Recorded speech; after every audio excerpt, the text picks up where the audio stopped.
Yeah, it's a very long surviving group, isn't it? I think it's been running for about 20 years. In fact, Bernard, sitting here on my right, was an inaugural member, I think, pretty much. I took over chairing it about 15 months ago. The group doesn't have a sort of formal constitution, therefore there's no sort of formality as to who belongs to it. But by good fortune and the action of the Spirit and lots of sort of bits of networking, we've got some really quite nice representation on the group. So there's always somebody from CAFOD, used to be Maria Elena Alana, the campaigns manager that many of you will know. There's always somebody from CAFOD that comes along to our meetings.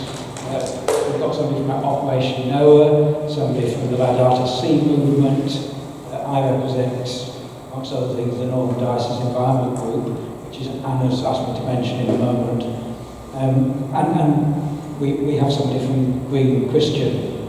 So we've got somebody from Journey to 2030, John Paul Decay, and a recent member of the group is Mary Ann from Calanza, Sister Mary Ann, who's an FCJ now, running the FCJ Eco Spirituality Centre in Houston.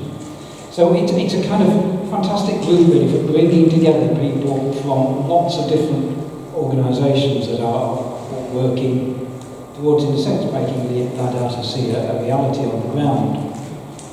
When the group first formed, I suspect it was probably pretty much the only group bringing together people with environmental concern and care of our common home.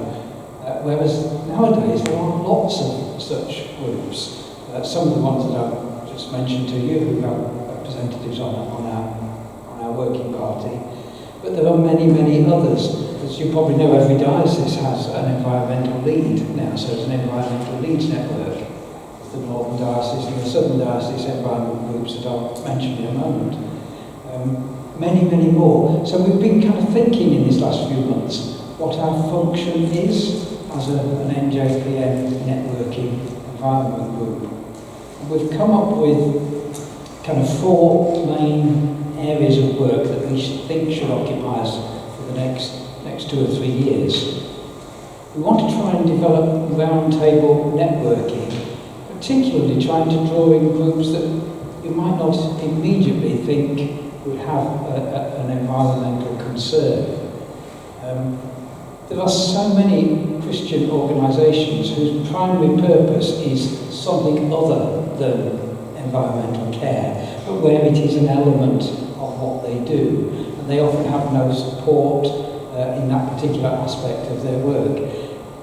Anything, as diverse as sort of the SVP, just for an example, or Mothers Union, or there's all sorts of organisations where they will be concerned about care of the environment, but it's not their major thing. And we think there's a great opportunity to sort of provide support and information and encouragement. So we're going to be looking at ways of developing that, as well as creating linkage between all the new explicitly environmental groups.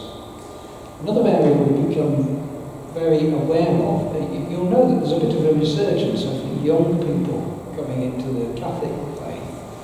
And the experience of folk who work with them is finding that they may be attracted by some particular aspect of the faith or a particular style of worship, but they're not catechized about the breadth of the Catholic Christian tradition. They have no idea, mostly, about Catholic social teaching. And we think there's a huge need there to enable young people coming into the church to expand their horizons. So we're going to be looking at ways of engaging with that.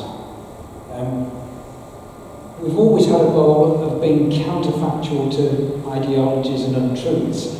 We certainly live in an age of untruths, do we not? So when I joined, the big thing at that moment was fracking, about 2010-ish, I'm guessing. And in fact, Bernard had been involved in writing the first guidance from the NJPN environment group about fracking. When I joined, fracking was being proposed very near to where I lived in Lancashire at the time. And we updated that and did as much as we could to disseminate some truths about the issue. So we're looking again at sort of saying that could be a key role for our organisation. And another one is that there's a lot of different newsletters circulated both locally and nationally around environmental issues, and looking at ways not to bring the newsletters together, but to bring those who produce them together. So that's going to be the sort of areas of work. Anyone is welcome to join our groups. As I say, we don't have a formal constitution. If you feel, I'd really like to get involved in a little bit of that, or you just want to know a bit more than I've just said, please do just give me a shout. The other thing Anne asked me to briefly mention was the Northern Diocese Environment Group. I think its name is a slight problem. Mark Wiggin, who was the director of Caritas Salford, and myself were at a meeting about 6-7 years ago, and we suddenly realised all these people in this room that had been brought together for a particular purpose, but the rest of the time they never spoke to each other. And we said, it'd be really great if we just had something where people who were either involved officially, say with the diocese, or just at parish level, or personally felt for diocese, could we all come together? And we formed this group. We meet 4 times a year. We used to be in person, then COVID happened, and we learned Zoom. So we meet mostly on Zoom now, but in person once a year. And it's an opportunity for people who are working for care of our common home to just come and share experience, and we usually have some sort of input as well to stimulate, a bit like we've had this morning, but for a shorter period of time. The Southern Diocese Environment Network sprang up as a result of experiencing what we had to offer in the Northern Diocese. And the reason I say the name is a problem is because people sometimes feel it's an official organisation organised by the diocese, and we're not. We're just a group of everyday folk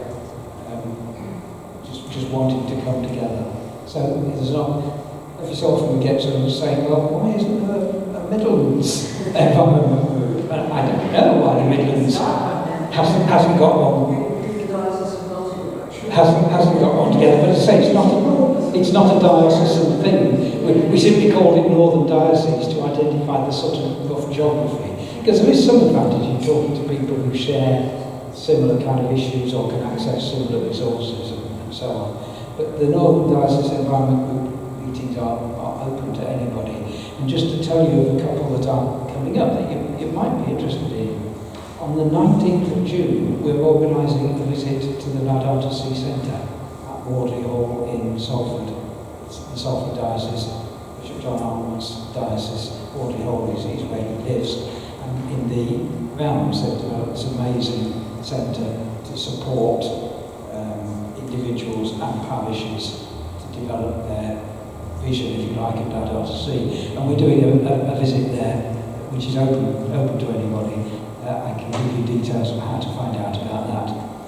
In September on the 14th, we're having a joint Zoom with the Southern Diocese Environment Network, which will be a more reflective meeting tuned to the season of creation. And in November, we haven't got a date yet, but the Northern Diocese will probably be making connections with, there is a shrine in Preston, a place called Fernieth, a Marian shrine that has somewhat sort of slipped into the background, and there are ideas in that diocese of creating another national shrine, but with an emphasis on environmental care. So we'll probably have a meeting focused on that. That probably gives you enough background. Can I just have 10 seconds to pass on an advertisement? I mentioned Green Christian a minute ago. Ellen T, who many of you knows, Catholic journalist, she's not very well at the moment, so please do include her in your prayers. And she sent me a message saying she couldn't come today, she can't come to conference because of her health just now. But Green Christian has a vacancy for 2 trustees. If you feel called, again, I can get your contact details. Any queries? Thank you. Thank you very much, Professor.